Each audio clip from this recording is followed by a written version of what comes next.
one game away. Blow up. We're playing for something, man. We're playing for something. It's gotta mean something to you. It gotta mean something. Everything you got. Everything you got. Let's finish this. Do it, fellas. Let's go. Let's do it, fellas. Finish 2-3. 1, 2, 3. Finish. Well, Well, Baker Mayfield just got him another weapon. Amari Cooper headed to the Cleveland Browns. He was traded to the Cleveland Browns. I had said in the previous show that I thought Amari was, when they said he was going to be released, where they was like he was probably going to be released more than likely, I had said that I projected or predicted that he would possibly like take his time to pick a decision on where he wanted to play next, because a lot of people talk about how Amari don't feel like he all the way in the game sometimes, like he quit sometimes in games and yada, yada, yada. Well, another receiver, another great receiver, gets sent to purgatory. And, you know, to be honest with you, no hate. This is a good trade for the Browns. I mean, you replace OBJ with Amari Cooper, who is a number one receiver in a lot of people's minds. Here's my problem. Baker Mayfield's still the quarterback. So, ultimately, as much as I want to say this could be like a big move for the Browns, how big a move is it if Baker Mayfield still play like shit next year? Like, if Baker Mayfield overthrowing Amari, underthrowing Amari, not throwing it to Amari, what y'all gonna do? Blame Kevin Stefanski? He too reliant on Amari. He don't draw up enough plays to get other people involved. Like, I can already hear it now if it don't work out with Amari. But listen, this is a great move by Cleveland. It's a phenomenal move by Cleveland. You got Amari there. I'm imagining they're going to keep Jarvis Landry, and then all those other receivers will look good again, like they did when you had OBJ. All those guys looked great when you had OBJ, because that's what a great receiver make everybody else around him look like, better than they actually probably are. And it's not saying that the receivers around him is bad. It's just you look at them differently when they have a number one lined up with them. So everybody on the Browns team, Donovan Peoples, Jarvis, all these dudes going to look way better with Amari around them. However, if you questioned Amari's commitment when he was in Dallas and in Oakland, two winning organizations, well, I say that, slightly. Two big brands, put it like that.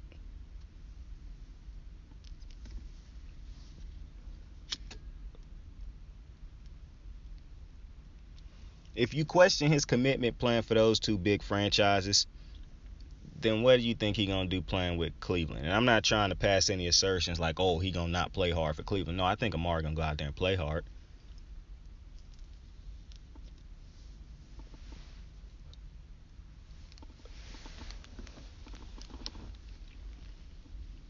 But waking up in Cleveland is a lot different than waking up in Dallas or in Oakland for that matter. So, listen. And then, Amari just came from playing with Derek Carr, Dak Prescott. Now he going to Baker Mayfield. Now, Baker Mayfield, in my opinion, is not better than either of those other two quarterbacks. Not even, slightly better. Not even close. I think both of those other, Carr and Dak, I would take them 10 out of 10 times over Baker Mayfield every single chance you give me. Every single chance. So, I'm interested to see what Amari do with Baker, seeing as how he not better than those other two quarterbacks. But you could say he'll be in the best system or with the best offensive-minded coach that he done been with in his career. So you could really look at it either way. And Amari is a bigger body than Odell, even though I don't think Amari is better than Odell.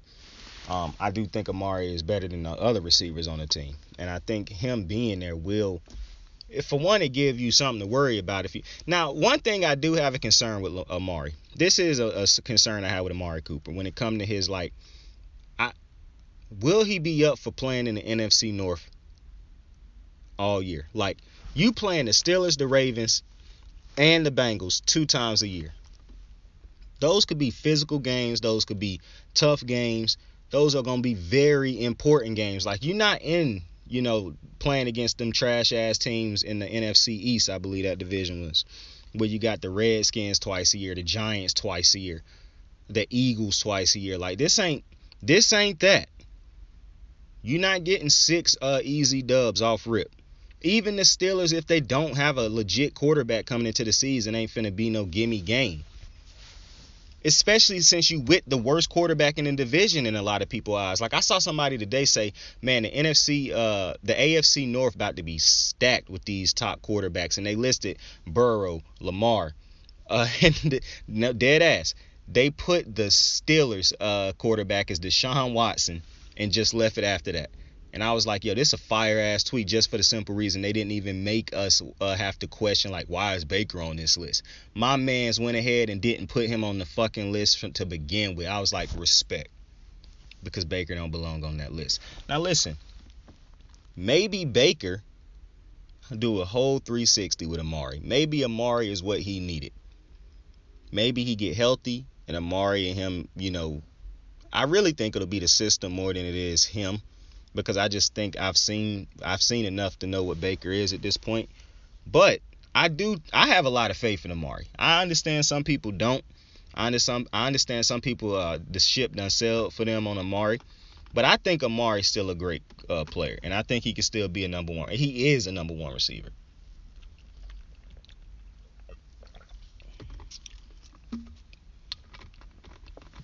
And that veteran leadership,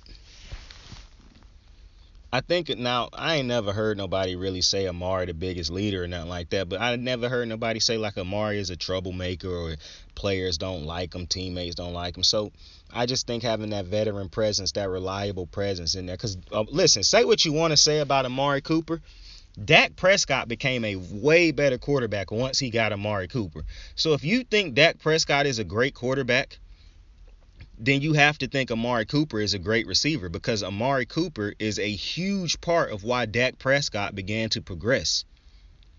Because now, moving from that for a second, I do want to say this, bro. I just think it's absolutely crazy that, and you probably know what I'm about to get to when I describe the situation at hand. The Cleveland Browns trade for Jarvis Landry, trade for Odell Beckham, trade for Amari Cooper, doing everything possible to get their quarterback a number one receiver. They also had drafted Josh Gordon at one point in time. Cincinnati, draft A.J. Green, draft Tyler Boyd, draft T. Higgins, draft Jamar Chase. Shit, you can even throw in there. I'm just talking about the receivers. They do everything possible to get their quarterback, and they done had Ocho Cinco. They done had so many star receivers and great receivers, A-level receivers in Cincinnati, doing everything possible to get their quarterback weapons. You might definitely know where I'm headed now. Let's head to Pittsburgh. Antonio Brown, Mike Wallace. What's my man's name? Man, it's so many fucking receivers in Pittsburgh. Plexico Burress was in Pittsburgh at one point in time. I'm forgetting the man. I think it was Santonio Holmes who made the catch in the back of the end zone. I don't think that was Santonio Holmes. I'm thinking about the wrong receiver. Who was the receiver who made that Super Bowl catch? Can't think of it at the time, but you got Antonio Brown. I mean, the Steelers done had so many. I think Chase Claypool going to end up being a great receiver. The Steelers draft receivers out the yin yang. The Steelers are great. Hines Ward. I'm glad I didn't forget Hines Ward, the OG. I used to hate Hines Ward. But the Steelers got receivers on receivers on receivers. Now let's head to Baltimore and see what they done for Lamar Jackson, or Joe Flacco in that matter. They signed a old aging vet, Steve Smith. I saw somebody tweet the other day, the Ravens haven't had a number one receiver since Steve Smith. Bruh, please put that in some context. Steve Smith was signed when he was released by the Panthers and had one great year with us, got hurt the next year and was never the same. We got one great year out of Steve Smith. I love Steve Smith, one of my favorite receivers all time. But come on now. Steve Smith's greatest years were in Carolina. Derek Mason. Ain't nobody confusing him for none of them dudes I just named. Anquan Boldin, one of the great receivers that I ever got to watch. But he didn't put up huge numbers in Baltimore, but he did help deliver a Super Bowl. So I'm forever grateful for Anquan Bolden. You won't hear a bad thing come out of my mouth about Anquan Bolden. Joe Flacco and that offense should have been able to. I really don't blame Joe Flacco as much as I blame the offensive coordinators for not utilizing Anquan Bolden more. Because once they had Caldwell for that Super Bowl run, and he utilized the fuck out of Anquan. And then they had Kubiak that next year, who probably would have utilized Anquan also. Those was the height of our offenses with Flacco. But like I said, I don't blame Flacco. And plus, Flacco turned it the fuck up in the playoffs. So, love Flacco. Forever my quarterback. But you got fucking Torrey Smith. Love Torrey Smith. Watched him from the beginning of his career in Baltimore to the end of his career in Baltimore. And I saw him play other places. But you ain't confusing Torrey Smith for none of them other receivers on them other teams I just named. To be completely honest with you, aside from Steve Smith's complete career, Jamar Chase in 1 year has been better than every fucking receiver that Baltimore has ever had on their fucking team. That is not hyperbole, bro. Jamar Chase is 1 fucking year, and matter of fact, excuse that for Anquan Bolden too. Because Anquan Bolden and Steve Smith's entirety of their careers, Jamar Chase's 1 year is not better. I'm not saying that. They are better receivers overall than Jamar Chase, even though you'll have some people try to tell you that Jamar Chase is better than both of them, which he is not. Both Steve Smith and Anquan Bolden, even though they didn't get in the Hall of Fame on the first ballot, they are Hall of Fame receivers. They will be getting in the Hall of Fame. Jamar Chase, other than those two, Jamar Chase is. You could make an argument he possibly in that 1 year is better than every receiver Baltimore that had in recent memory. That's a problem. That is a problem. Now, we can come back to this conversation, and Rashad Bateman is a question mark. We're going to find out this year if he can stay healthy, if Lamar stay healthy, what he will be for this team. If he explode and having a 1,000-yard season, big time season, do some big shit, is a difference maker, then I'll come back and say that was a great draft pick by Baltimore. They got Lamar Weapon.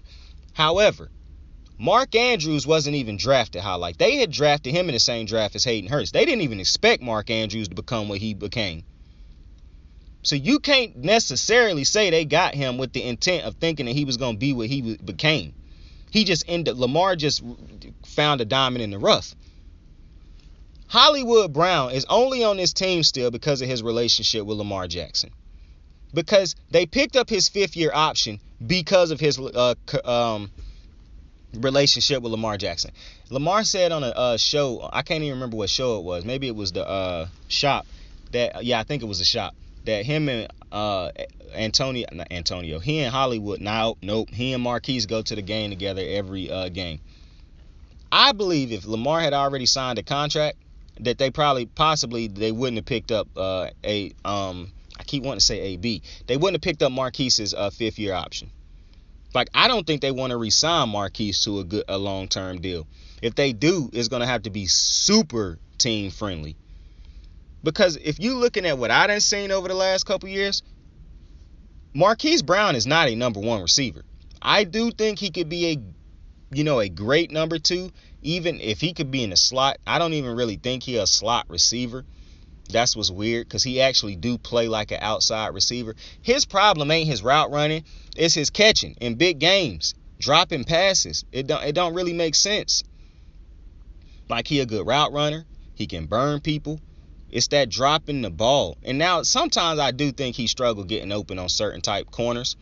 Like, certain corners can shut him out for a whole game and make him irrelevant for a whole game just based off of the press coverages they can put on him and shit, because he's not strong as some of the top corners in the game, or some of the better press coverage players, or some of the more physical cornerbacks can really bother him. But if you play him with a cornerback that really don't get physical, that just try to rely on technique and shit, Marquise can have a day against a cornerback like that. But he can also have a day on that type of cornerback and continue to fuck himself by dropping passes. And I want to address something else, man. I saw a fucking clip today of Peter Schrager talking to, I think it's Bill something, man. The basketball dude. He got a podcast. Saying that Tyler Huntley is Baltimore's ultimate bargaining chip when it comes to Lamar and the contract. What are you talking about? Did y'all motherfuckers not look at these full games at the end of the season last year? See, that's my problem when people watch highlights. They get on TV and say stupid shit like that. And when people who got power like that get to go on TV and say stupid shit like that, then people, don't matter what they see, they morph their narrative and what they see to basically fit what this talking head on TV just said. And I have a problem with that, because Tyler Huntley in no fucking way is a bargaining chip for the Ravens when it comes to Lamar Jackson's contract. For one, y'all cannot have watched these games. Huntley is not an accurate quarterback. What is people talking about? People talk about Lamar throwing. Tyler Huntley cannot throw. Like, he was not accurate last year when he played. His throwing motion does not look good when he played. His best plays is really when he was scrambling. He made a lot of wobblers in there. Like, he lost every game he played except for the one against Chicago. And it was a lot of reasons as to why he didn't beat Chicago, as to why they won that game against Chicago. So I'm very confused as to how Peter Schrager can get on TV or a big platform and say that Tyler Huntley threw the ball good and he was just as good as Lamar Jackson. No, the fuck he was not. That's why we didn't win with him. We were a playoff team with Lamar Jackson. For some reason, it's like y'all continue to want to ignore that. This was a playoff team with Lamar Jackson. He got hurt. They missed the playoffs. What is this? Why do people keep saying that Tyler Huntley is as good as Lamar Jackson, or he played really good? No, he did not. And we did not win with him. And y'all definitely didn't watch them games because the offense looked atrocious. So I'm getting real irritated with this. And every time I hear people say shit like that, and I like Peter Schrager for the most part, but every time I hear people say shit like that, man, it just shows me how disrespected Lamar Jackson is for absolutely no fucking reason. You don't think Lamar Jackson would love to have his team have traded for an Amari Cooper, drafted a Chase Young? Now, granted, the team not bad enough, in part, a large part to Lamar Jackson, the team not bad enough to be able to get to a Jamar Chase in the draft. But you don't think his team would have loved to trade for a Stephon Diggs? That's all I'm saying. I truly believe the Lamar Jackson situation with the Ravens could turn into the Russell Wilson situation with the Seahawks. Because it's all beautiful in the beginning. It's all good. It's all flowers and roses and shit. Lamar Jackson and this team haven't been good enough to win a Super Bowl. No, let me take it back. This team ain't been good enough to win a Super Bowl. Lamar Jackson undone his part. This team as a whole has not been good enough to win a Super Bowl. The Legion of Boom was great enough to get them to 2 and win one. So Russell Wilson always had that on his resume to begin with. So everything from that was cake. Eventually, the honeymoon phase and the beginning of the marriage wear off and shit get real. Eventually, Russell Wilson started to realize, I'm getting sick and fucking tired of not playing with legit weapons. I'm getting sick and tired of playing without a legitimate offensive system. I'm getting sick and tired of not having legitimate running backs ever since Marshawn left. I'm getting sick and tired of running for my life every fucking game because y'all cannot bring over a good enough offensive line to protect me. You can blame me all you want to. You can say, oh, Russ hold on to the ball too long. Oh, Russ make bad decisions here and there. Where would you be all these years if you did not have Russ? The Legion of Boom, great. All studs. Did not win a Super Bowl until I got here. Because you still need a guy to be able to man. As great as the Legion of Boom was, you still needed me here. Russell Wilson realized all this shit in the beginning, oh, the 12, oh, we love you. Yeah, that's sweet in the beginning. But now I'm sitting down realizing I want to play for a long time. I want to be great. I want to put up great numbers and shit. And it ain't going to happen in Seattle. Eventually, this honeymoon phase of loving Baltimore and, oh, he loved all the fans and he loved the team and he loved the owner and the coaches and all, that's going to wear off eventually. And he's going to look around at all these different quarterbacks getting number one receivers left and right. He's going to look around and watch all these different type of quarterbacks who not as good as him be said that they are better than him. People on TV saying they're better than Lamar because their team going out getting them number one receivers to hide flaws and to up the other levels of their game because that's what number one receivers do. Motherfucker got Ryan Tannehill, got Julio Jones, and A.J. Brown. Now, it don't matter what you think of Julio Jones from his season last year. He still was perceived as the number one receiver and will always be perceived as that in my mind. And they went out and got him from Ryan Tannehill. But Baltimore cannot go out and commit to bringing over a proven veteran number one receiver to help Lamar, with a lot left in the tank, to help Lamar out. I think that's basically what the Packers did to fucking Aaron Rodgers for a couple years. And they still doing it to him. And they hanging their hat on the fact that, well, we got you Devontae Adams. Motherfucker, you drafted Devontae Adams, so you lucked up with that one. You have not brought over anything since Devontae Adams.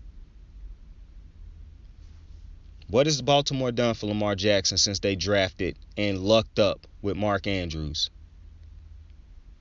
They signed Sammy Watkins. Like, what are we doing? It's inexcusable to watch so many teams and so many quarterbacks get number one receivers and get guys that could be number one receivers for them because their teams are willing to go out there and spend or do what it takes to take risk to help their quarterback out. Baltimore, for some reason, has not seemed to prove or shown that they are willing to do that for Lamar Jackson. And I don't want to hear people say, oh, well, maybe they don't think Lamar Jackson will trade him. Trade him. Trade him or release him and see how good you are without him. Trade him or release him and see how fucking great how great the Baltimore Ravens are without Lamar Jackson. Because, see, I'm a Baltimore fan, and I knew where we was before Lamar Jackson. So trade him or release him and see how good we are without him, if that's what comment you want to make. Maybe they don't think he's good enough. Well, go ahead and release and trade him. And we're going to find out how good you are without him. And go watch another team build around him. And that's another thing. I'm getting so fucking sick and tired of hearing people say, well, they building around him. They built a unique offense for him. Motherfucker, every team builds an offense around their quarterback. Why do y'all keep saying, well, they done built a unique offense around him? No, they have not. If anything, they are hindering his growth at this point. They won't get rid of a bad offensive coordinator who Lamar has outgrown. They won't go bring in a number one proven veteran receiver. They have not fixed the offensive line for him. They got a whole lot of money committed into a dude that only played 7 games since he done got signed to that long-term contract.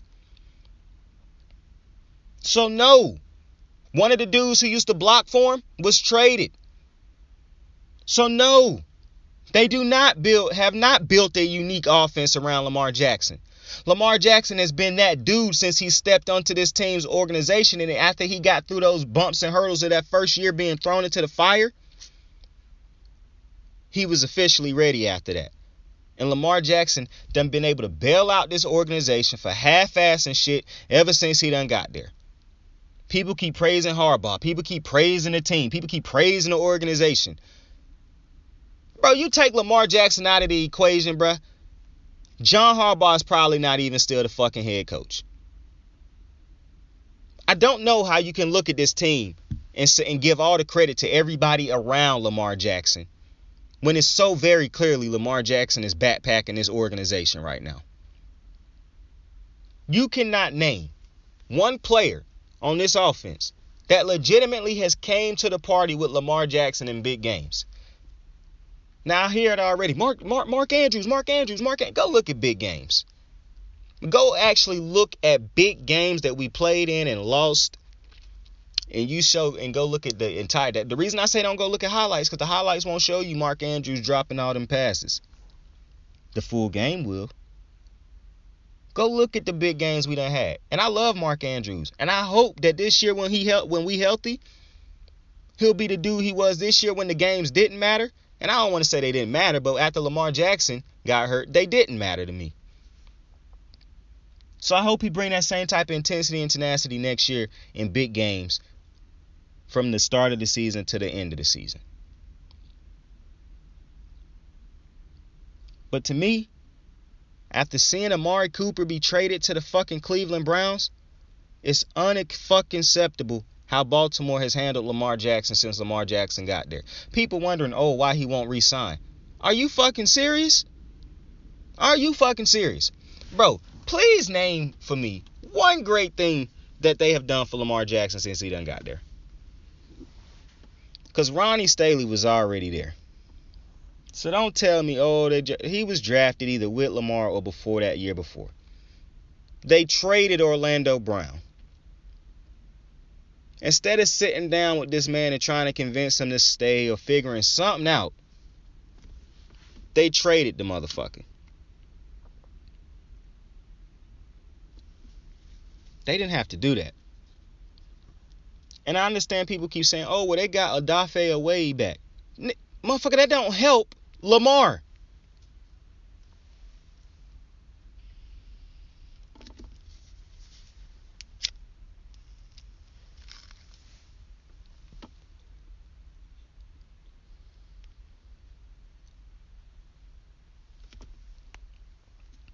I mean, how long can Lamar sit back, watch Cleveland, the Bengals, and all these other teams, Buffalo, put all this talent around their quarterbacks, and him just sitting there? Like, how long? Because legitimately, if he wasn't so close with Hollywood or with Marquise,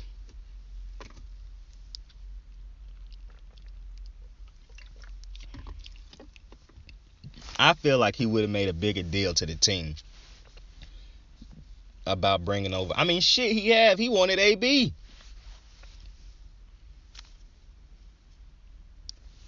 He's like, man, just get me something. And the Ravens keep getting off. People keep letting them off. Oh, they drafted. Bruh. Julio was right there for them to trade for. They wouldn't do it. Hell, they could possibly make a trade for DK Metcalf. I'm not even a fan of DK Metcalf. He better than everything the Ravens got right now. And they could possibly make a trade for him. And they will not do it. Because they're not going to want to pay him. They could have made a trade for Amari Cooper. Didn't do it. For some reason, he don't fit what the Ravens do, or they wasn't willing to give up what it was, what you had to give to get it. Well, who is? Because you wasn't willing to go get Stephon Diggs. You wasn't willing to go get OBJ either time that he was on the trade. You're not willing to go get Julio. You're not willing to go get no fucking proven number one receiver to help Lamar Jackson out. So what is it then? Who is worthy of the fucking Baltimore Ravens signing at the number one fucking receiver spot? That's not a kid who you can mold into what you want to, so you can boss around and not have him have an ego. Oh, because God forbid a great receiver come along on a team with a fucking ego that can help Lamar Jackson out tremendously. Like, why is nobody speaking on this? Why is nobody talking about this? Why is this not being yelled and talked about on TV? All I ever hear is people blame Lamar. Motherfucker, Cleveland just lost Odell, who they traded for in hopes of making Baker better, after bringing over Jarvis Landry. And now they make a trade for Amari Cooper. You can say whatever you want to about Cleveland. They are doing everything in their power to get Baker weapons and to help him. You cannot say the same thing about Baltimore.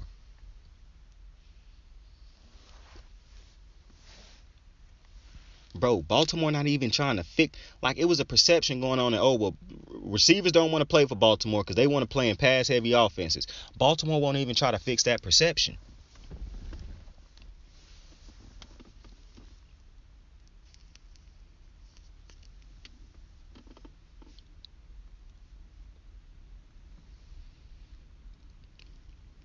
We got the team. If these motherfuckers would just make key sign. Do you know how key Stephon Diggs would have been to a fuck that Baltimore Ravens team that lost to the Bills in the playoffs that year? Do you know how big of a difference maker that Stephon Diggs would have made for that team with all the receivers on the team dropping passes left and right that year? Do you know how key Stephon Diggs would have been for Lamar Jackson with the defense playing the way they did in that game?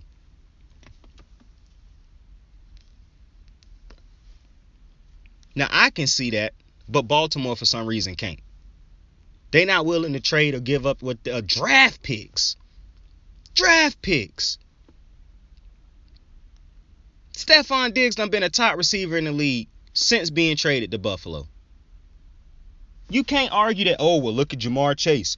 Baltimore not bad enough to get a Jamar Chase. Baltimore not bad enough to get a Justin Jefferson. You have to make trades to bring over this type of talent when you are a good team. The Buffalo Bills knew the chances of them being bad enough to be able to get a number one receiver in the draft was very thin. That was slim chances of that happening. So they made a trade for Stephon Diggs knowing that he would be a number one receiver, a difference maker, and that's exactly what they needed for Josh Allen to help his development. I don't understand what Baltimore is doing or their refusal to go all in to help Lamar. Bringing Lamar running backs is not helping him in the passing game. A running back ain't the one who he relying on to pick up a third down and 8. And J.K. Dobbins drops passes and out of the backfield when he going out for routes trying to catch. So he ain't even reliable as far as like catching. And you want to know what really irritate me? Baltimore not signing none of these fucking receivers that are up that could be traded. But something tell me these bozos would try to trade for Christian McCaffrey if possible. A running back. It's just something in my head tell me that that's who they would try to trade for rather than going out and trading for a Julio, trading for an Amari, trading for an OBJ, trading for a Jarvis Landry. Trading for any of the fucking receivers that's done been traded over the last couple of years is better in leaps and bounds than every receiver that's been on Baltimore Ravens team for the past decade. But for some reason, I just think it's negligence on the team. Lamar Jackson shouldn't have to go to you and tell you to fire Greg Roman.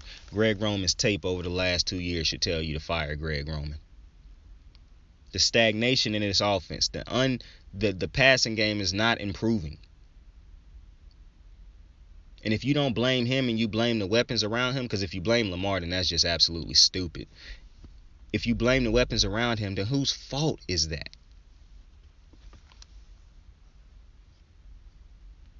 And one of the problems is I watch the Raven games. I watch every single fucking one of them all the way through most of the time. I'm seeing players and coaches not be good enough. I'm seeing players not be able to win their one-on-ones, not be able to catch the ball, not be able to create separation, not be able to get open on big downs. And then I see players have good games and the coach not stick with it. The coach calling all these bozo moronic ass plays, getting them out of rhythm when they already doing one thing well. We done completed 5 passes in a row. You know what? Let's go ahead and run the ball 3 or 4 times in a row now. What? Bro, you do not call the game based off of what you previously thought you was going to call in your playbook. You call the game based off of how the game is going.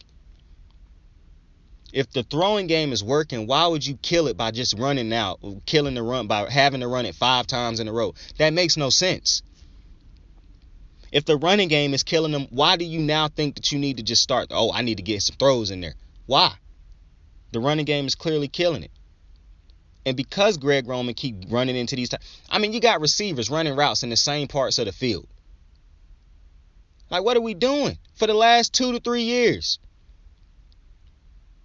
And what's really starting to piss me off about Baltimore is that it's in my mind, it's starting to feel like they are giving Greg Roman credit for Lamar Jackson's MVP. Because they doing everything they can to keep getting Greg Roman the pieces that he wants for his offense. Because I'm pretty sure Greg Roman loved drafting J.K. Dobbins. I'm sure he loved re-signing Gus Edwards. But you can't bring over a fucking receiver to help Lamar. You keep trying to get these hand-me-down receivers. And that's no disrespect to some of these receivers. But they clearly not better than these other top receivers. You getting receivers that have been passed around the league a couple times, who clearly ain't the same receivers they used to be, who clearly can't contribute in a big way to a team anymore.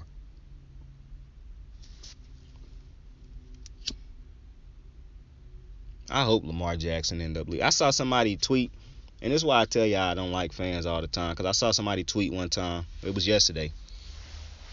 It was like, man, Lamar, I really hope you don't let the money get the best of you, man. I hope you don't let it change you.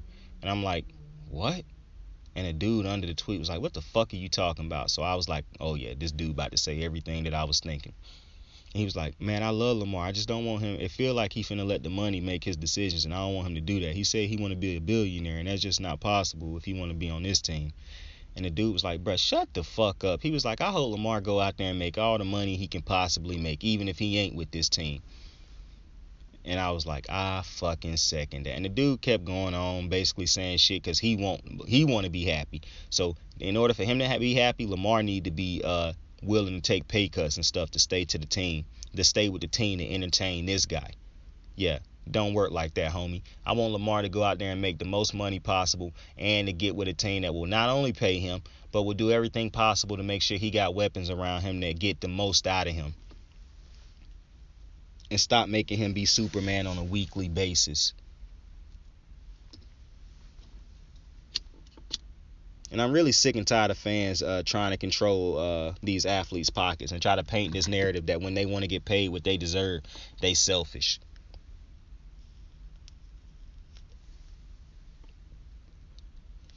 But fuck, you got a billionaire who making billions of dollars, who is the one that don't want to pay the man. And you mad at the athlete for wanting to get paid their services when that billionaire ain't the one who going out there putting his body on the line for your fucking entertainment. Like, it's so crazy that y'all go out there rooting for the organization. I'm an organization first guy. Yeah, but it's the players that's actually going out there wearing those uniforms and wearing those logos that's doing the work. Like, the Raven ain't hopping off of the logo playing the football game for you.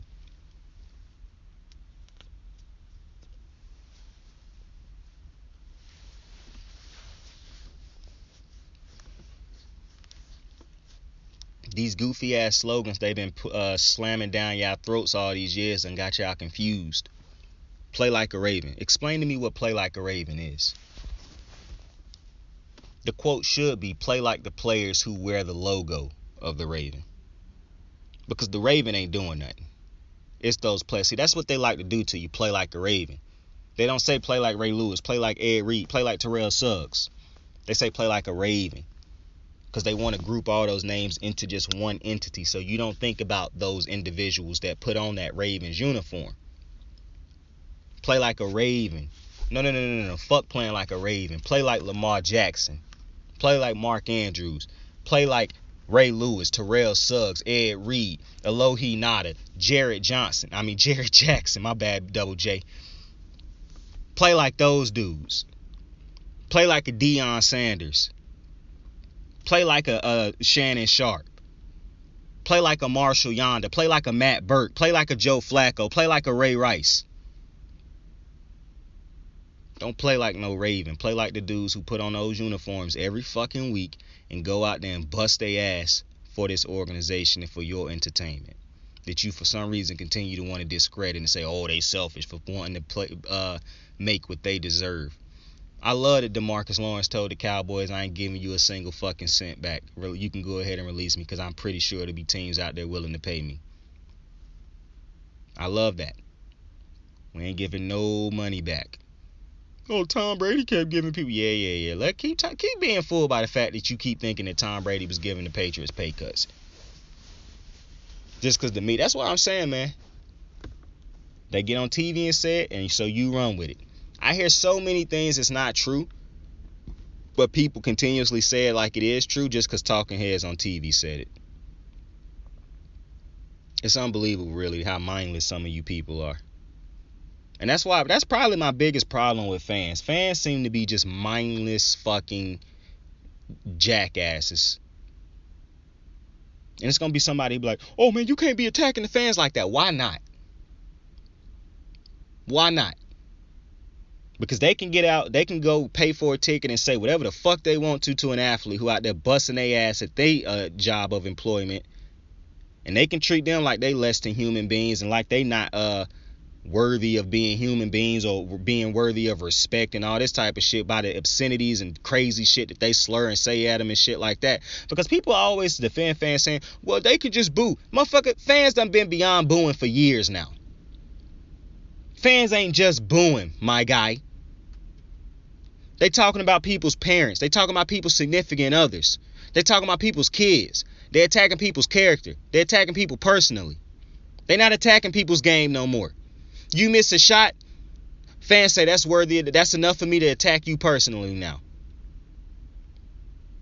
Like I said, the day that I'm allowed to walk into any place of employment and throw obscenities, boo, and talk all types of shit to people at their jobs of employment when I feel like they doing a bad job in my eyes, then you can convince me that everything that fans do nowadays is right and I should have no problems or complaints with it.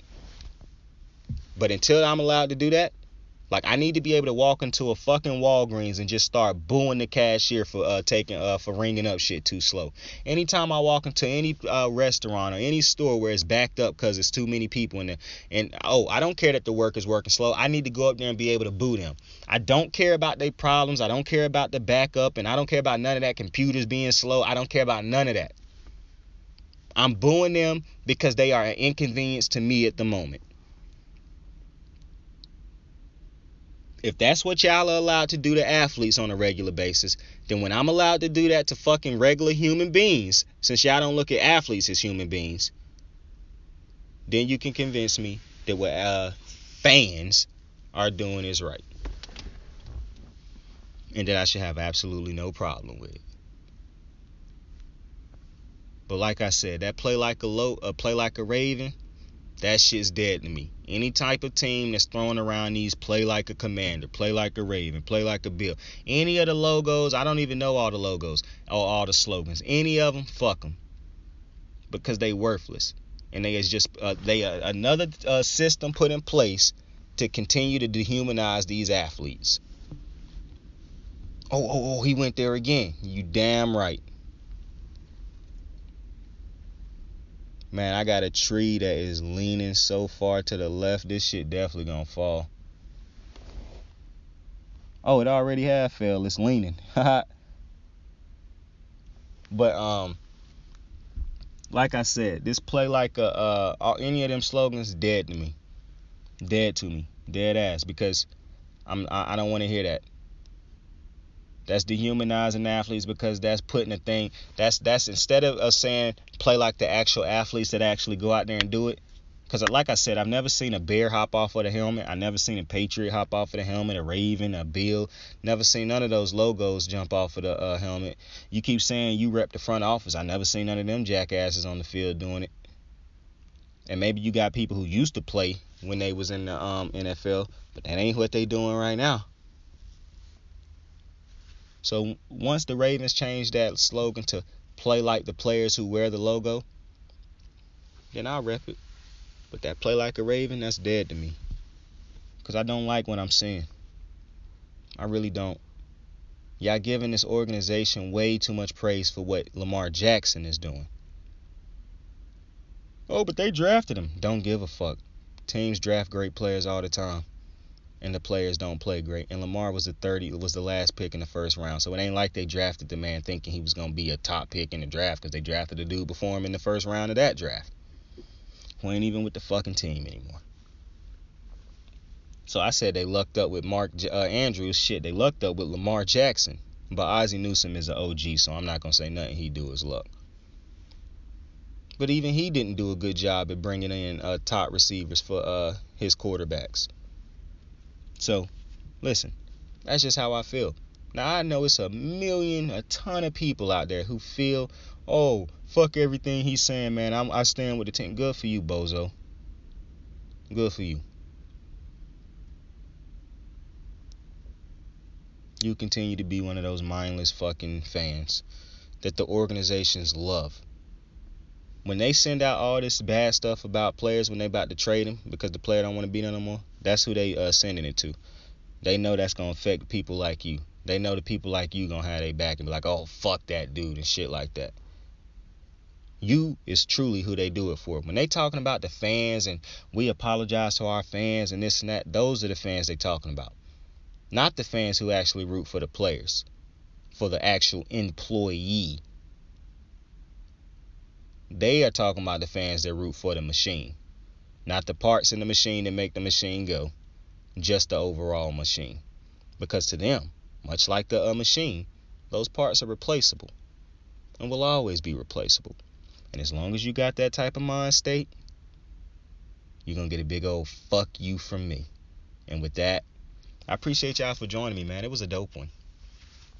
Road to WrestleMania is upon us. You got free agency kicking off next week officially. I just had to get on here and talk about that Amari Cooper one because I had some strong thoughts on the Baltimore Ravens when it came to that one. But shout out to the Cleveland Browns for yet again doing what they have to do to try to get the most they can out of Baker Mayfield. Because to me, it's impressive what they're doing for the simple reason. I think Cleveland realized what I was talking about earlier in the season. It's going to be hard to get a top free agent quarterback. A top quarterback is not signing with this team. That's one. Like, for one, it's not likely that a top free quarterback, a proven top veteran quarterback, ain't hitting the market most of the time. That's one. I promise you, if Kirk Cousins was like Aaron Rodgers, Tom Brady, Lamar Jackson, or fucking even a Dak Prescott, he would not have hit the market. The Redskins, forgive me, the Washington Commanders would have re-signed him. They was the Redskins at the time, but fuck that name. The Commanders would have re-signed him. He was not. I promise you, if by some chance a top flight quarterback hit the market, they ain't going to Cleveland, and Cleveland understand that. Listen, Cleveland might be an absolutely beautiful place, but perception and all that other type shit that's just what it is at the moment. People don't want to play in Cleveland. It is what it is. Perception versus reality in this situation just don't really fucking matter, I guess you would say. But I think at the end of the day, because they know that a top flight quarterback, for one, will more than likely don't hit the market. Two, if they do hit the market, more than likely won't be signing in Cleveland. That right there alone told them. And it's like I said about the Colts. Now, the Colts ain't a team that we can't get a quarterback. But the Colts is a team who you trade Carson Wentz. What else is out there that's better than Carson? And I'm not saying Carson Wentz is a great quarterback or nothing like that. But what else is out there? You could have got a lot out of him in the second year. There could have been a better second year than the first year. You trade him, and now what better? What else is out there? The same for Baker. I don't think Baker is a great quarterback. But when you look at what else is out there realistically for you to get, it makes no sense to get rid of Baker Mayfield. So what do you do instead? You continue to try to build around him in hopes that the coaching and the players around him will be able to play so great that he can rise to the occasion. And I respect that out of Cleveland. That is Cleveland doing his job. Like, people gonna keep shitting on Cleveland and all that type of shit, but as am I, because, it's Cleveland. But like I said, if Baker wasn't on Cleveland, I probably wouldn't even feel this type of way towards Cleveland, to be honest with you. I never talk shit about the Steelers, really. Like, I'll probably take jabs at them here and there, but like I said, y'all done heard me say it too many times. I got a lot of respect for the Steelers. So I'll probably be joning on the fucking Cincinnati, even though Cincinnati was a nightmare for me for a long time when it come to A.J. Green. But I'd probably still be shitting on them instead of Cleveland if they didn't have Baker. But, I mean, I saw a list the other day of the top 10, the wins of the last, 10 years or since 2010.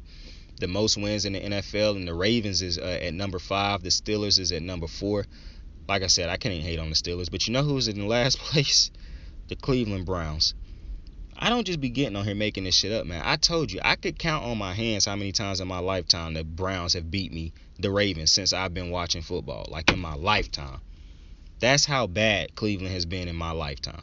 I done seen games where it looked like Cleveland 100% was about to win them, and they still found ways to lose against us. It just is what it is. Hey, when you become a Baltimore Ravens quarterback, losing to Cleveland is the quickest way to lose the fans' faith, because we just don't lose to Cleveland.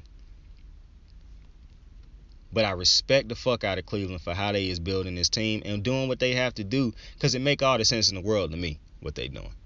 People can say, oh, you can't build around, Baker never win your Super Bowl. Possibly. But he the best thing we got right now, and until we can find somebody that will legitimately be in here and that will replace him and is better than him, we got to keep doing what we can do to build around him. Point blank, period.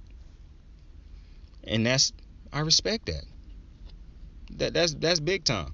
Now, what's funny to me is people keep acting like Cincinnati is a big, free agency destination. Bro, just because fucking Joe Burrow over there do not mean there's about to be a whole bunch of motherfuckers about to go. Bro, y'all hating on Cleveland, Ohio. Motherfucker, Cincinnati is in Ohio too. So, maybe it's just Cleveland, the city, that y'all hating on, but I don't know. I've never seen a bunch of top free agents sign with, well, Terrell Owens did sign, but that was like his last, that back end of his career. Like, you can't say Ocho Cinco, he was drafted by them. Carson Palmer did everything in his power to get the fuck out of there. So, people keep acting like Cincinnati a big location just because Joe Burrow over there. Motherfucker, they done had good play from their quarterback over the years, and still top free agents wasn't signing over there. Now, listen, I understand a lot of people try to make the argument, well, Joe Burrow way better than anything else they had over there. Okay, sure. But I'll start to believe free agents, this is a destination in Cincinnati when I start seeing a lot of free agents sign there. Because I think Jesse Bates was about to get the fuck up out of there until they tagged him. I truly believe Jesse Bates was about to go sign a big deal elsewhere. But Cincinnati re-signed him. And I'm going to be a band with you right now. I'm just being 100% with you. I would rather play, like if I could make my decision on who I would want to play for, I would choose Cleveland over Cincinnati, dead ass.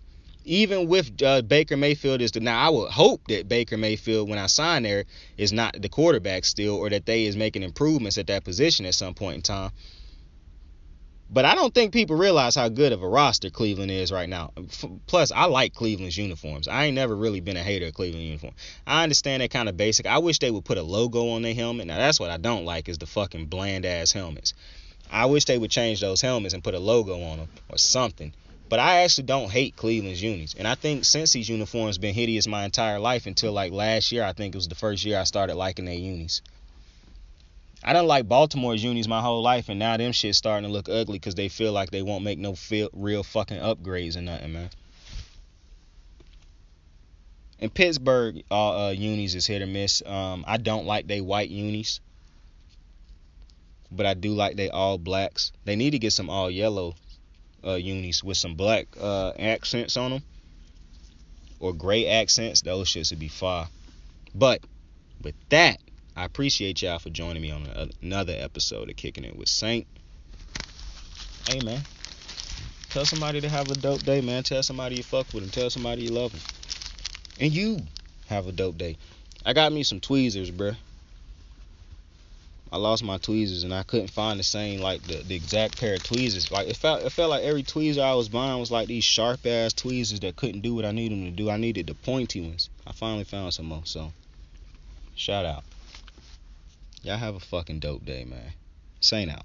How the fuck I pay a couple card notes and ain't even whipping? How the fuck I'm putting food on the table while I ain't living? Cursed from being alone with these dreams of a happy home. So when I think it's really love, I give them anything they want. I got stupid shit I did as a kid defining me lately. When I try to open up a new chapter, they still hate me. My mental, my only drug, so I'm doing this shit alone. Last time I fought depression and she got me on my zone. One bad move for thuggery, hit record from luxury. Pop said some shit that stuck with me. All it takes is a mustard seed. Yesterday I copped $40 to buy those. Homie,